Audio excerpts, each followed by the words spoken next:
साथियों, सत्य, अहिंसा और राष्ट्रीय प्रश्न अभियान के हमने क्या सबक सीखे, उस पर मैं आपके सामने कुछ बात रखना चाहता हूँ।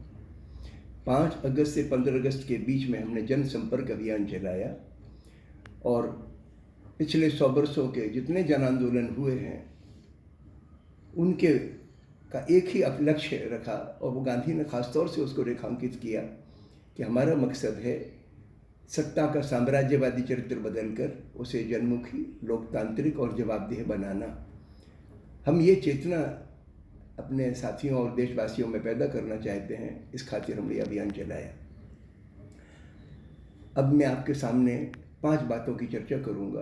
पहला तो हमने क्या मुद्दे उठाए, दूसरा हमने एकता उपवास रखा, उसके पीछे की क्या नीयत थी, तीसरा हम कहाँ कहाँ गए, फिर हमने किस तरीके से अपनी बात की शुरुआत की और लोगों ने क्या कहा, और आखिर में हमने क्या सबक सीखे। हमारे 6 मुद्दे थे और पहला मुद्दा था लॉकडाउन, जिसने लगभग 80% लोगों के काम धंधे बंद कर दिए, करोड़ों लोगों को सड़कों पर चलने के लिए मजबूर कर दिया। 3 घंटे के नोटिस पर सरकार ने बिल्कुल एक अधिनायक शाही रवैये की तरह काम धंधे बंद कर दिए, रेलगाड़ियाँ बंद कर दी, बसें बंद कर दी, लोग बर्बाद हो गए। और इसको सरकार ने पुनर्विचार भी नहीं किया। तो हमने लोगों से इस बारे में चर्चा की। और दूसरा मुद्दा हमारा था कश्मीर के अवाम का सवाल। पिछले साल के सरकार के 5 अगस्त के कार्रवाई से वहाँ की लोगों के लोकतांत्रिक हक खत्म हुए और उनमें और बाकी देश की जनता के बीच में एक दरार पैदा हो गई। वो दरार कैसे भरी जाए, इस बारे में हमारा दूसरा मुद्दा था। तीसरा मुद्दा था CAA। पिछले साल सरकार ने नागरिकता को धर्म से जोड़ने वाला एक कानून बनाया, उससे बहुत बड़ी दरार फिर पैदा हुई। यानी सरकार का ये तोड़क चरित्र जो अंग्रेजी सरकार के एक ज़माने में हुआ करता था कि बांटो राज करो, वही तोड़क चरित्र सरकार का सामने आया। तीसरा मसला, अगला मसला किसानों पर मंडी का दबदबा हमने रखा, क्योंकि लॉकडाउन के पीरियड में मंडियां बंद रहीं। सरकार ने 6 हफ्ते के बाद खरीद शुरू की, उसमें भी बड़ी रेस्ट्रिक्शंस लगा दी। लिहाजा किसानों को, मंडी के लोग आते थे, गांव से अनाज खरीदते थे, वो भी बहुत डिलेड आए और उनको सरकारी जो रेट था उससे 2 रुपये 3 रुपये इतना कम मूल्य दिया, तो किसान बर्बाद हुआ। अगला मसला राम मंदिर का सवाल। हमने कहा कि मंदिर ऐसा बने जो हमारी भक्ति भावना यानी अहंकार घटाने की तरफ हमें ले जाए, नफरत और घमंड का प्रदर्शन और दिखावा उसमें ना हो। और आखिरी बात हमने शिक्षा का सवाल उठाया। एकता उपवास के पीछे हमारी 2 नीयत थी। पहली तो ये थी कि कश्मीर की जनता और बाकी देश की जनता के बीच संवेदना बढ़े, और दूसरा अयोध्या मंदिर नम्रता व हिंदू मुस्लिम दलित सवर्ण सभी का इबादतगाह प्रार्थना स्थल बने। इस बात को रेखांकित करने के लिए हम 6 लोगों ने तो दिल्ली में उपवास किया, एक साथी ने अमेरिका में उपवास किया, और लगभग 100 लोगों ने ट्विटर पर इत्तला की कि हमने भी उपवास रखा इस सवाल पर।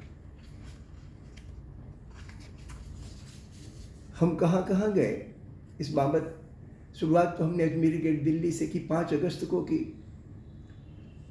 उस वक़्त कुछ साथी भी वहाँ जमा हो गए और फिर हमने इन 11 दिनों में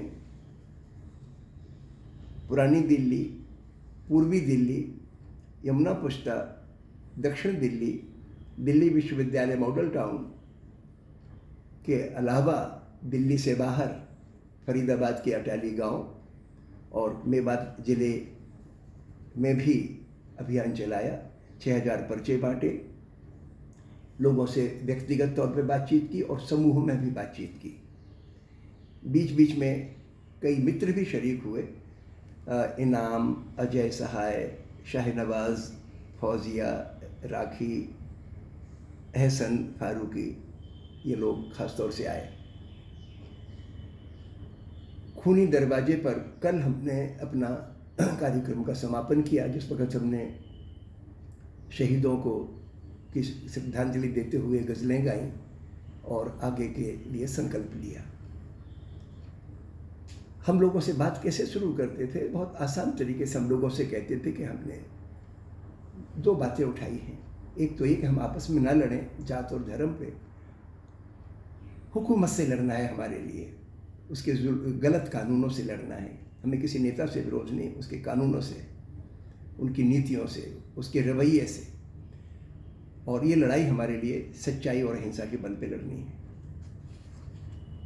सबसे अधिक हिम्मत देने वाला हमारा तजुर्बा उस इलाके का था, दिल्ली के, जो सीलमपुर, जाफराबाद, मुस्तफ़ाबाद का इलाका है, जहाँ पे दंगा हुआ था फरवरी के महीने में। 53 लोग मारे गए थे और बड़ी तादाद में लोग बर्बाद हुए, घर जले।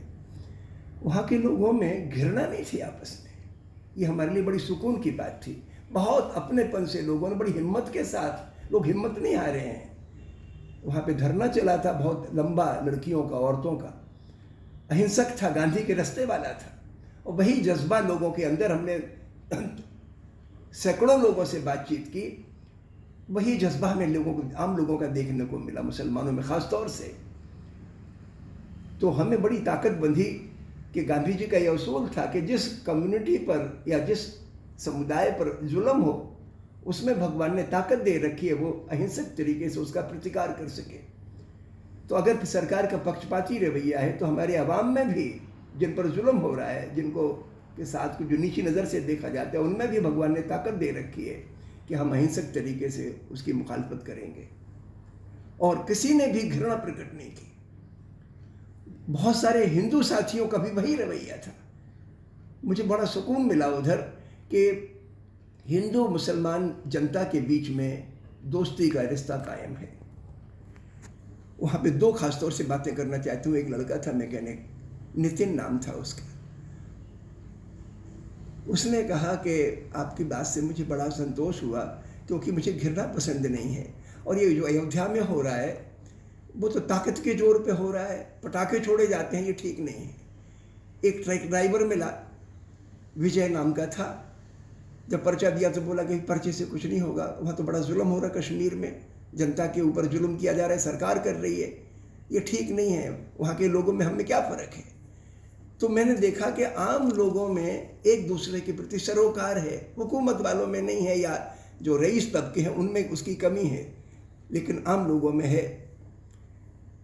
हमने एक भी आदमी आम लोगों में से, हिंदू या मुसलमान, नहीं देखा जो अयोध्या के सवाल पर उत्तेजित हो, बड़ा प्रदर्शनकारी हो या उस मसले को उठाना चाहता हो। किसी ने जिक्र तक नहीं किया हमसे उस सवाल का, जबकि 5 तारीख को तो प्रधानमंत्री वहाँ पर शिलान्यास कर रहे थे। किसी ने जिक्र नहीं किया। इससे ये बात साफ हुई, और वैसे भी साफ थी, कि ये जो पूरा आंदोलन चला है 1989 से लेकर शुरू हुआ, ये मुख्य रूप से इलीट का, संपन्न वर्ग का आंदोलन था, जो घृणा से प्रेरित और घमंड से प्रेरित था। इससे जनता का कोई सरोकार नहीं था। एक कॉन्ट्रास्ट हमारी समझ में आया जब मैं अटाली गया। तो अटाली में 2009 में एक मस्जिद कच्ची थी, उसको पक्की बनाने की बात चली थी। सरकार का फैसला भी, कोर्ट का फैसला भी आ गया कि ये मस्जिद की जगह है, पक्की मस्जिद बन जाए। लेकिन जब मैं वहाँ गया तो देखा कि खंबे खड़े हैं, लोग पक्की नहीं कर सकते, उसको छत नहीं डाल सकते।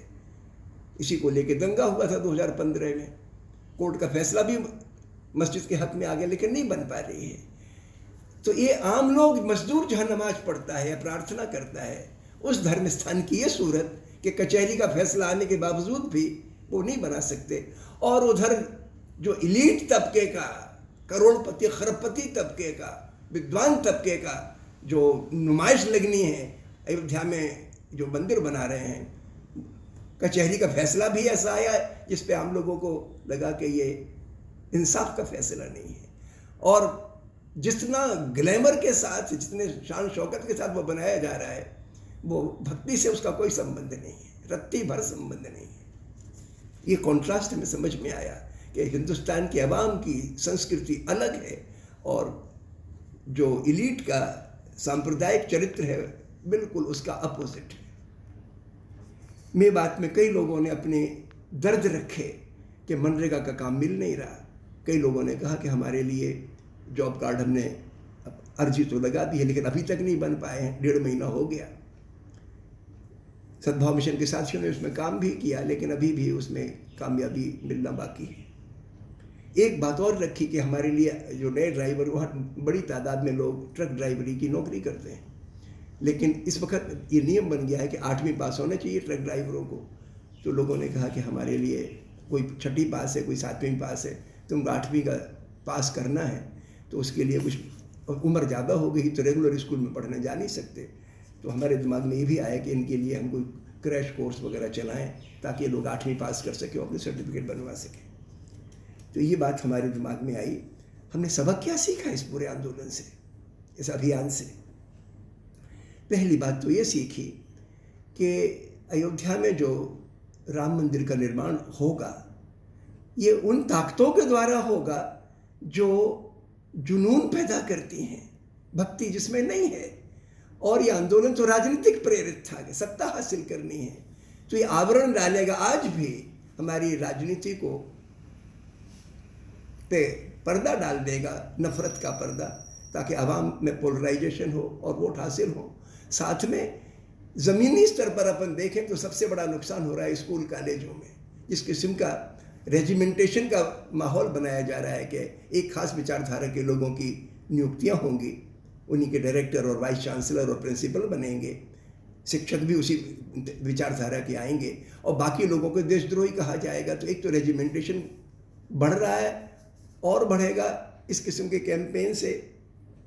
और नई शिक्षा नीति के नाम पर जो डॉक्यूमेंट आया है ये कहते हैं हम 100 बाहर से यूनिवर्सिटीज़ बुलाएंगे और प्राइमरी स्कूलों में हम मातृभाषा में शिक्षा देंगे। लेकिन ये तो बिल्कुल सतही बात है। असली बात यह है कि हिंदुस्तान की यूनिवर्सिटीज़ में आधे से शिक्षक जो टेम्परेरी, उनका क्या होगा? शिक्षा जो रोजगार मूलक नहीं बन पा रही उसको कैसे बनाया जाएगा? इन गंभीर सवालों पर यह खामोश है। तो ये हमने सबक सीखा कि हमारे लिए जनता के सवालों को उठाना है।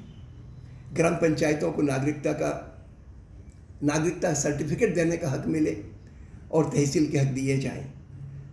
लॉकडाउन से जो लोग आहत हैं, लेकिन अभी भी उनमें ये जो डिवाइसिव इशूज़ हैं, तोड़क मुद्दे हैं, इन पर उतना सरोकार नहीं है जो हमें पैदा करना है। नागरिकता सत्याग्रह, शिक्षक सत्याग्रह, किसान सत्याग्रह और मजदूर आंदोलनों को हमें एकजुट करना है। और आखिर में असंगठित क्षेत्र के मजदूरों को जो सड़कों पे घर जाने के लिए मजबूर हुए पैदल, उनको हमें संगठित करना है। उनके अंदर ताकत पैदा करनी है सच्चाई और अहिंसा की। वो सच्चाई और अहिंसक तो हैं वो, लेकिन थोड़ा और उस ताकत को बढ़ाना है ताकि हम हुकूमत का चरित्र बदल सकें। साथियों, इस अभियान से हमने अपने घमंड को भी थोड़ा पहचाना और उम्मीद है कि हम अधिक संवेदनशील बनेंगे। बहुत बहुत शुक्रिया।